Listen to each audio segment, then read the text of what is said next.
안녕하세요. 삶과 신앙의 깊이를 더하는 지혜를 나누는 시간입니다. 오늘 우리는 모든 신앙의 여정에서 가장 근본적이면서도 가장 강력한 행위인 기도에 대해 이야기 나누고자 합니다. 이 이야기가 당신의 마음에 울림을 준다면 구독과 좋아요를 통해 더 많은 분들과 이 은혜를 나눌 수 있도록 동참해주세요. 당신의 작은 손길이 누군가에게는 큰 위로와 희망이 될 수 있습니다. 여러분의 삶에 하나님의 평안과 은혜가 가득하기를 기도하며 오늘의 이야기를 시작하겠습니다. 우리가 가장 먼저 다루어야 할 질문은 우리는 왜 기도해야 하는가? 입니다. 기도의 본질을 이해하지 않고서는 중보기도와 같은 더 깊은 영적 활동으로 나아갈 수 없습니다. 결론부터 말씀드리자면 기도 없이는 크리스천의 삶도 없습니다. 기도하지 않는 크리스천을 상상할 수 있을까요? 그것은 마치 숨쉬지 않는 사람을 상상하는 것과 같습니다. 기도하지 않는다는 것은 사실상 그 사람이 크리스천이 아니라는 가장 분명한 증거일 것입니다. 사도행전 9장을 보면 다소의 사울이 기독교로 회심했다는 가장 확실한 증표는 주님께서 아나니아에게 보라, 그가 기도하는 중이라라고 말씀하신 바로 그 장면에서 나타납니다. 크리스천에게 기도는 시간이 남을 때 하는 선택적인 활동이 아닙니다. 신약 성경에서 기도는 30번 이상 언급되며 때로는 그 자체가 하나의 긴 기도문으로 기록되어 있기도 합니다. 구약 성경에는 85개의 기도가 기록되어 있으며 시편의 60편은 전체가 기도문이고 14편의 시편에도 기도가 포함되어 있습니다. 기도는 하나님 나라의 중심적인 활동입니다. 크리스천은 바로 주의 이름을 부르는 자들입니다. 이것이 우리 삶의 기초이며 기독교 신앙의 심장입니다.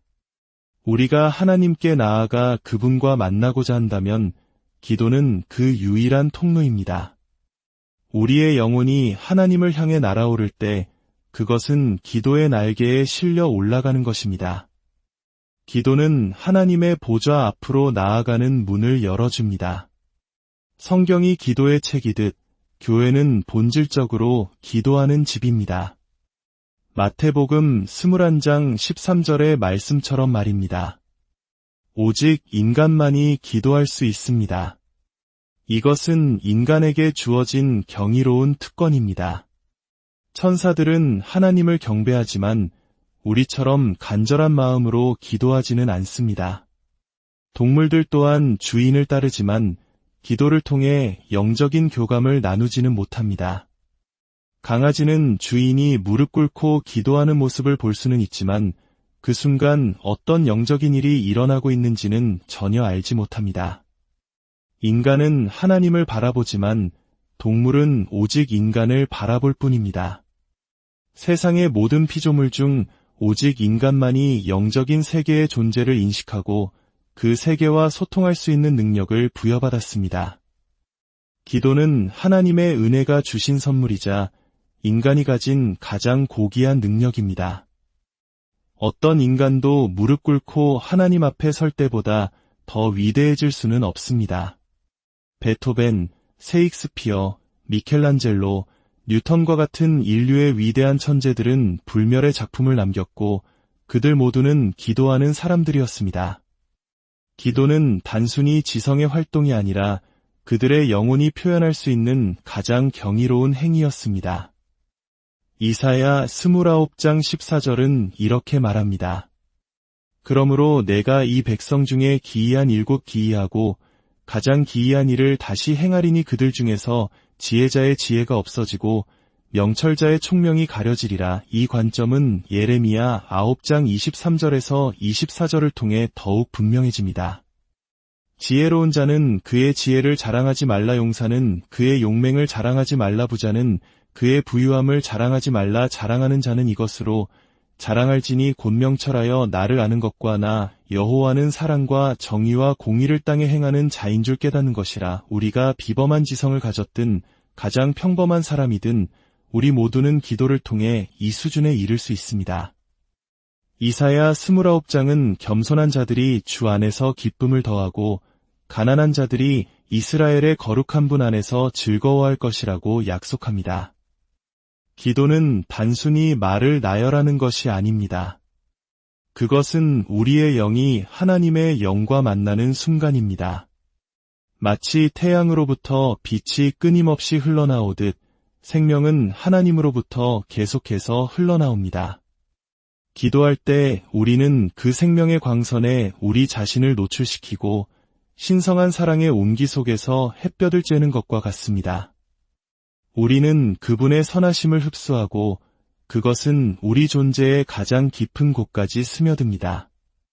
이것이 바로 하늘로부터 오는 생명입니다.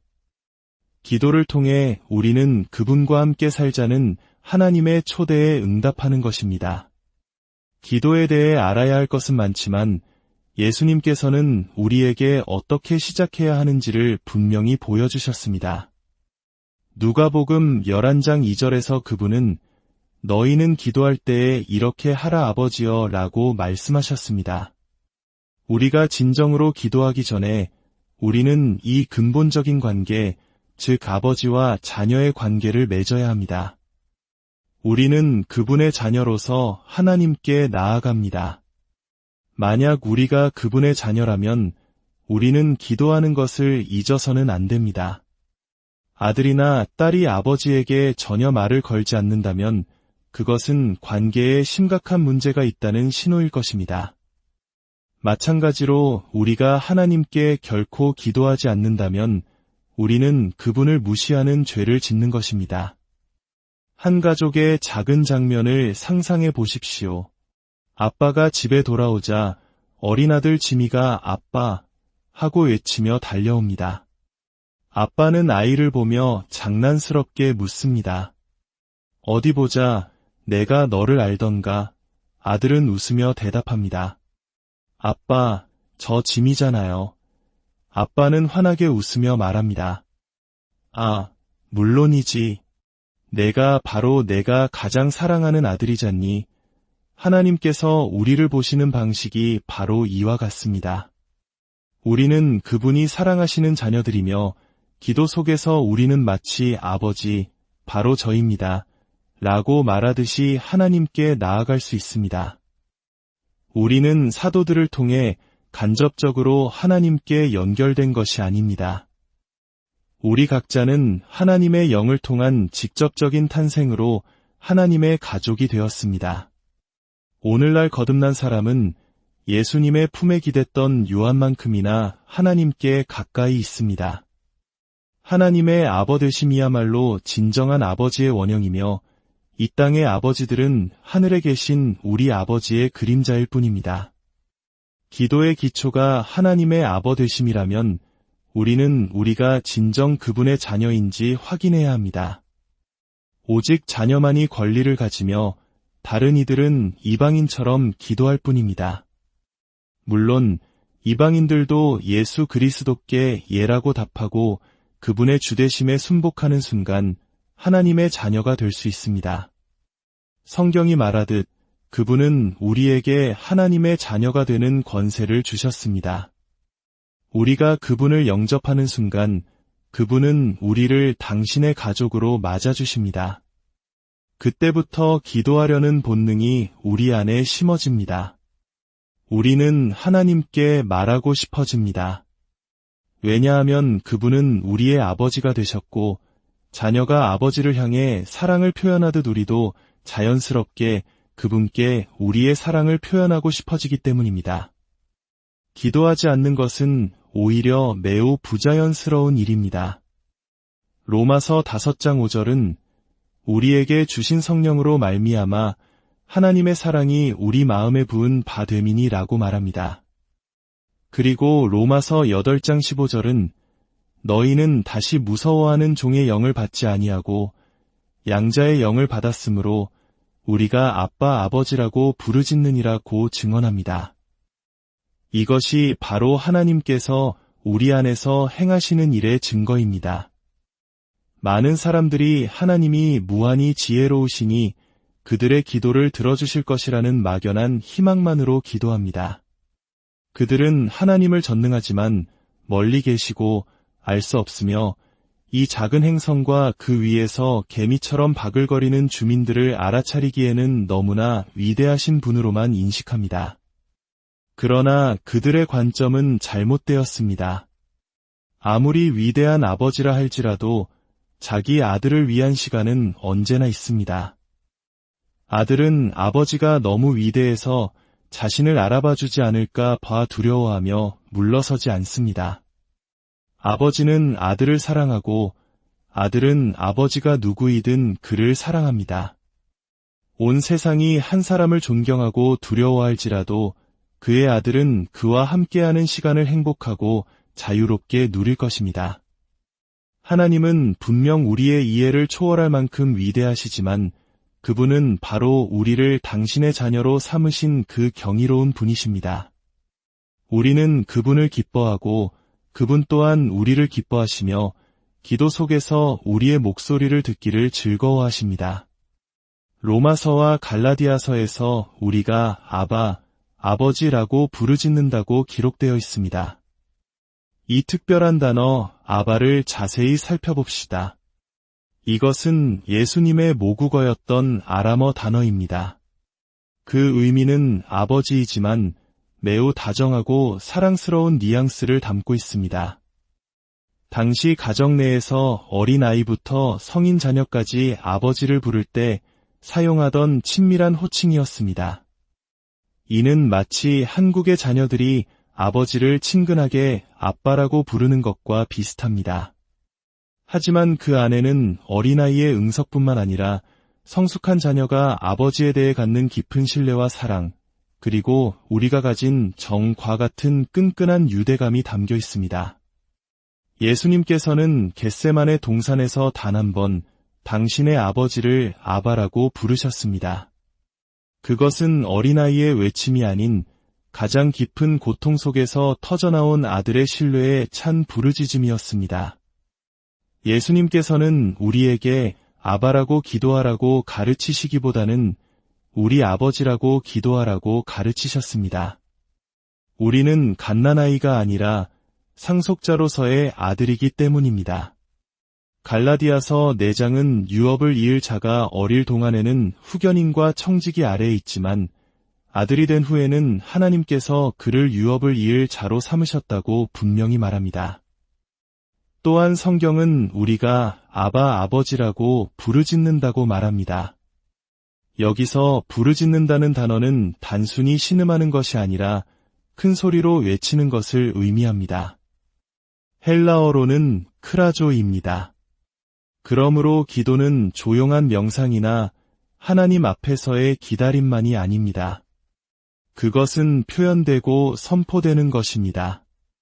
기도는 막연한 종교적 감정을 느끼는 것이 아니라 분명하고 진실된 말로 하나님께 나아가는 것입니다. 시편의 저자 다윗처럼 우리는 여호와여 내게 귀를 기울이사 내 간구하는 소리를 들으소서라고 하나님께 부르짖으며 나아갑니다. 하나님께 부르짖는 것이 그분이 귀가 어두우셔서가 아닙니다. 그것은 우리가 우리의 요청을 그분께 아뢰고 그분의 말씀에 대한 우리의 생각과 감정, 희망을 나누는 행위입니다. 마치 가장 신뢰하는 친구에게 마음속 깊은 이야기를 털어놓듯이 말입니다. 우리는 그리스도의 피로 하나님께 가까워졌습니다. 가족, 특히 자녀가 부모에게 느끼는 유대감은 친구와 나누는 것과는 다른 특별한 것입니다. 피는 물보다 진하다는 속담에는 깊은 진리가 담겨 있습니다. 그 무엇도 우리를 그리스도의 사랑에서 끊을 수 없습니다. 왜냐하면 우리는 피의 관계를 맺었기 때문입니다. 물론 우리 자신의 피가 아닌 예수 그리스도의 보배로운 피에 근거한 관계입니다. 이 가까움은 거리의 문제가 아닙니다. 그것은 가족 관계의 친밀함입니다. 하나님은 우리의 할아버지가 아니라 우리의 아버지이십니다. 우리는 대리인을 통해 하나님께 연결되어 있지 않습니다. 구약시대의 이스라엘 백성은 제사장을 통해서만 하나님을 알 수 있었지만 히브리서 8장이 약속하듯이 이제 우리 각자는 그분을 개인적으로 알게 되었습니다. 우리는 바울, 요한, 야고보, 베드로와 똑같은 기반과 권리로 기도합니다. 우리는 가장 위대한 성도들과 동등한 위치에 있습니다. 그들에게 주어졌던 약속은 우리에게도 유효합니다. 그들이 기도했던 우리 아버지가 바로 우리가 기도하는 우리 아버지이십니다. 하나님께서는 편애하지 않으십니다. 오히려 우리 모두가 그분의 가장 사랑받는 자녀입니다. 할렐루야. 그들이 가졌던 열쇠, 즉 예수의 이름을 우리도 가지고 있습니다. 우리는 문을 두드리거나 비서를 통해 알릴 필요 없이 현관으로 들어가 곧장 그분께 나아갈 수 있습니다. 천사나 성인의 소개도 필요 없습니다. 우리는 아들이며 상속자입니다. 우리는 우리 아버지의 집에 자유롭고 완전하게 드나들 수 있는 권한을 가졌습니다. 이것이야말로 우리가 기도해야 할 가장 강력하고 놀라운 이유입니다. 우리가 기도하는 이유는 이 모든 것이 단 한 분의 엄청난 대가를 통해 가능해졌기 때문입니다. 바로 예수 그리스도입니다. 우리는 그리스도의 피로 가까워졌습니다. 우리가 기도할 수 있도록 치러진 그 값을 생각할 때마다 저는 경외감에 압도됩니다. 히브리서 4장 16절은 말합니다.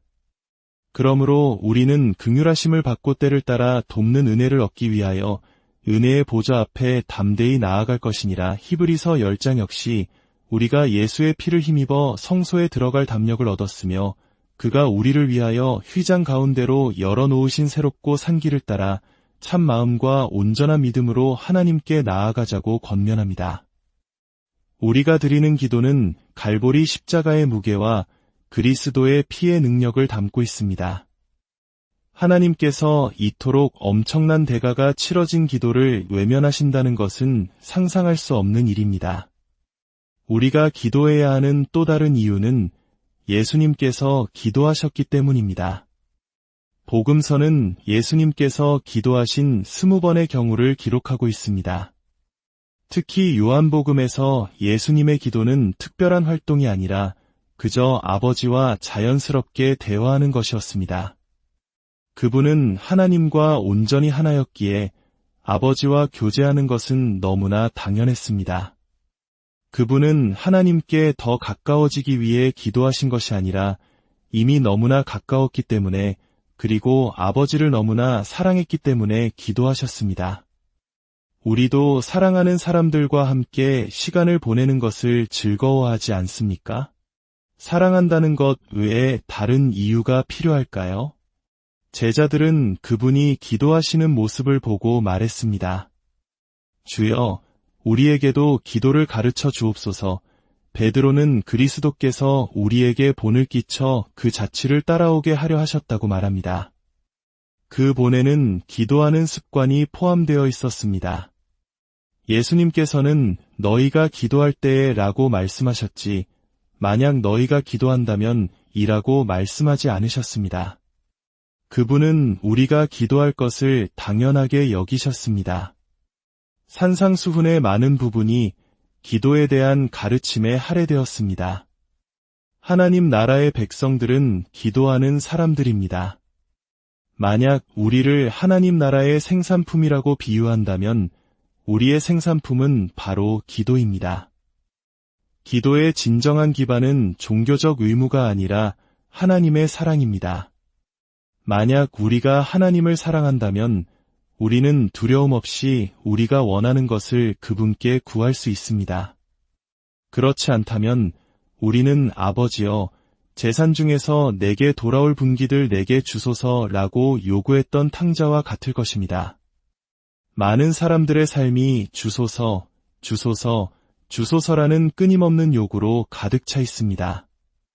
기도는 단순히 하나님으로부터 무언가를 얻어내는 기술이 아닙니다. 어떤 책은 하나님에게서 무언가를 얻는 법이라는 냉소적인 제목을 달기도 했습니다. 만약 하나님이라는 단어를 아빠로 바꾼다면 얼마나 이상하게 들리겠습니까? 마치 어떤 말을 하면 하나님을 조종할 수 있는 것처럼 말입니다.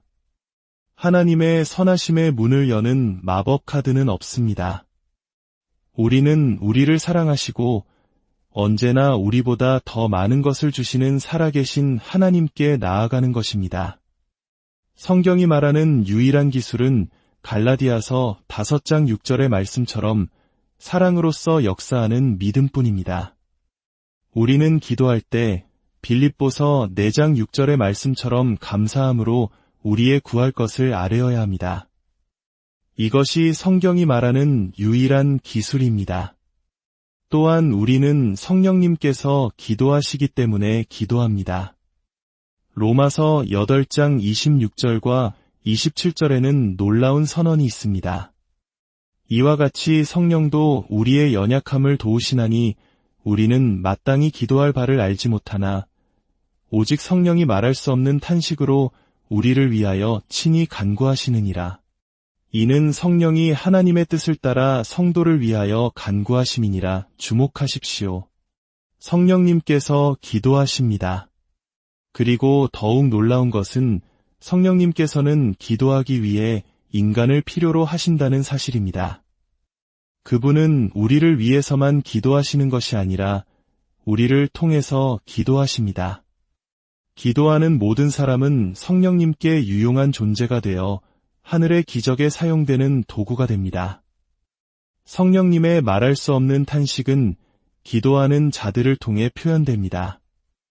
성령님께 쓰임받지 못하는 가장 확실한 방법은 바로 기도하지 않는 것입니다. 어떤 이들은 묻습니다. 하나님은 모든 것을 아시고 모든 것을 할 수 있으신데 기도가 무엇을 바꿀 수 있는가? 그들의 질문은 일리가 있습니다. 하지만 기도의 기초에 대한 이해가 부족하기 때문입니다. 첫째, 우리는 기도할 때 하나님의 마음을 바꾸지 않습니다. 기도는 항상 그분의 뜻과 일치해야 합니다. 우리는 아버지의 뜻이 이루어지라 라고 구해야 합니다. 둘째, 하나님께서는 이 세상을 다스리시는 권능을 가지고 계시며 기도를 통해 우리는 그 권능에 동참합니다. 하나님께서는 우리에게 기도를 통해 다른 방법으로는 일어날 수 없는 일들을 일으킬 수 있는 특권을 주셨습니다. 셋째, 하나님께서는 애초에 기도가 세상이 올바르게 작동하는 데 필요한 요소가 되도록 세상을 창조하셨습니다. 이것이 기도를 지배하는 원리입니다. 그분은 창조의 순간부터 인간이 기도를 통해 그분의 사역에 협력하도록 계획하셨습니다. 그분은 우리의 기도 없이는 우리 없이는 일하지 않기로 결정하셨습니다. 이것이 세상이 작동하는 방식입니다. 넷째, 우리는 하나님을 위하여 기도합니다. 우리의 기도는 하나님을 위한 우리의 노동이며 봉사입니다. 다섯째, 우리는 하나님께서 이 세상에서 당신의 뜻을 이루실 수 있도록 기도해야 합니다. 그분은 우리에게 뜻이 하늘에서 이루어진 것 같이 땅에서도 이루어지이다 라고 기도하라고 가르치셨습니다. 우리가 기도하지 않으면 그분의 뜻은 이루어지지 않습니다. 우리는 하나님과 함께 일하는 동역자들이며 그것이 우리가 기도하는 이유입니다. 하늘에서는 하나님의 뜻이 온전히 이루어집니다. 그곳의 모든 피조물, 모든 천사들은 지혜롭게 하나님의 뜻에 순종합니다. 우리 인간 역시 이 땅에서 그분의 뜻을 이루어야 할 사명을 받았습니다. 세상은 어둡지만 우리가 기도할 때 하나님의 빛의 레이저 광선이 칠흑 같은 밤을 꿰뚫고 나아갑니다. 유일한 조건은 우리가 그분의 뜻에 따라 구하는 것, 즉 하나님께서 하고자 하시는 일을 하시도록 구하는 것입니다. 우리가 구하지 않기 때문에 받지 못한다고 야고보서는 지적합니다. 만약 큰 믿음으로 작은 것들을 위해 기도한다면 우리는 작은 것들만 받을 것입니다. 교회의 가장 큰 기도 제목은 지상대명령, 즉 온 세상이 하나님께로 돌아오는 것이어야 합니다. 나라가 임하시오며 뜻이 하늘에서 이루어진 것 같이 땅에서도 이루어지이다. 이것이 그리스도께서 가르쳐 주신 기도의 중심이었습니다. 물론 우리는 서로를 위해 기도해야 합니다. 서로의 짐을 지는 것은 그리스도의 법을 성취하는 것입니다. 하지만 개인적인 필요에 대한 기도가 잃어버린 세상을 향한 기도를 가려서는 안 됩니다. 기도는 하나님의 뜻이 이 세상을 위해 성취될 수 있는 통로입니다. 마지막으로 기도는 하나님과의 교제입니다. 시편 27편 4절의 고백처럼 우리가 여호와의 집에 살면서 그의 아름다움을 바라보며 그의 성전에서 사모하는 것, 이것이 바로 우리가 누리는 영적인 사치입니다. 요한은 말합니다. 우리의 사귐은 아버지와 그의 아들 예수 그리스도와 더불어 누림이라. 하나님께서는 우리가 그분과 교제하기를 간절히 원하십니다. 신약 성경은 다양한 기도의 제목들을 제시합니다.